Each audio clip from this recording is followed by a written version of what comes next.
31 ડિસેમ્બરની ઉજવણી માટે લોકો ભેગા થયા હોય છે અને ઠેર ઠેર પાર્ટીઓ કરતા હોય છે, જેને ધ્યાને રાખી કાયદો અને વ્યવસ્થા ન ખોરવાય તે માટે સુરત પોલીસ મધરાત્રે એક્શન પ્લાનમાં જોવા મળી હતી.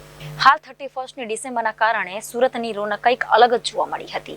સુરત શહેરમાં 31 ડિસેમ્બરની ઉજવણી કરવા લોકો ભેગા થતા હોય છે, ત્યારે અનેકવાર આ પ્રકારની ઉજવણીમાં અસામાજિક તત્વો પણ જોવા મળતા હશે, તો ઘણીવાર છેડતીના કિસ્સા પણ બનતા હોય છે. આ રોકવા માટે સુરત પોલીસ કમિશનર અજય તોમરે અલગ અલગ ટીમ બનાવી અલગ અલગ વિસ્તારમાં સેલિબ્રેશન થતું હોય ત્યાં સઘન પેટ્રોલિંગ કરવા માટેના આદેશ આપ્યા હતા. ત્યારે મધરાત્રે પોલીસ એક્શન પ્લાનમાં જોવા મળી હતી.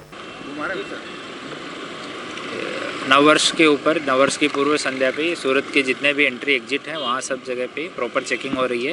यहाँ भाटिया चेक पोस्ट पे भी स्टाफ डिप्लॉयड है और अगर कोई शराब पिए हुए बदमाशी करने वाले इस तरह के अगर लोग आते हैं तो उनके लिए अलग से उनको पुलिस स्टेशन ले जाने के लिए वहाँ बंद करने के लिए अलग से व्यवस्था की गई है.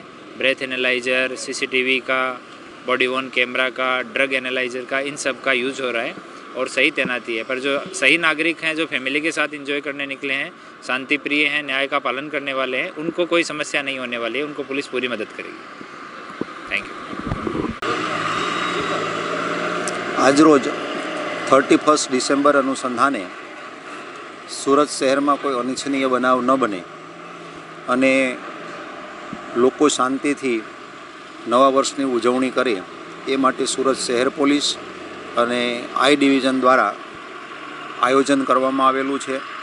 એ આયોજનના ભાગરૂપે સચિન પોલીસ સ્ટેશનમાં ભાટિયા અને કપલેટા 2 ચેકપોસ્ટો આવેલી છે કે જ્યાં બહારના જિલ્લામાંથી લોકોની સુરત શહેરમાં એન્ટ્રીના મેઇન પોઈન્ટો છે.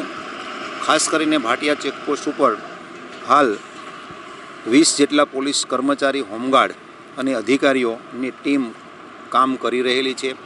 આ ટીમને વ્યવસ્થિત અને સારી રીતે કામગીરી કરી શકે તે માટે breath analyser, reflector, light gun, torch વગેરે પ્રકારના તમામ સાધનો આપવામાં આવેલા છે અને ડાઉટ પડતી મોટાભાગની તમામ ગાડીઓને તમામ રીતે ચેક કરવામાં આવે છે.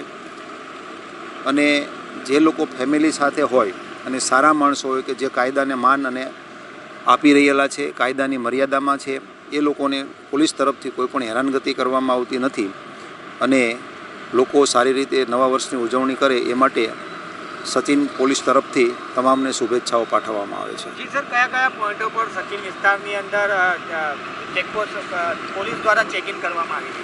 સચિન પોલીસ સ્ટેશનમાં ભાટિયા ચેકપોસ્ટ, કપલેટા ચેકપોસ્ટ અને સચિન 4 રસ્તા, આ 3 જગ્યાએ ચેકિંગની કાર્યવાહી ચાલે છે. જીઆઈડીસી પોલીસ સ્ટેશનમાં બુડિયા 3 રસ્તા, જીઆઈડીસી 4 રસ્તા, ભેસ્તાન 4 રસ્તા, પાલીગામ 3 રસ્તા, તલંગપુર સાઈડમાં નાકા પોઈન્ટો ચાલુ કરવામાં આવેલા છે.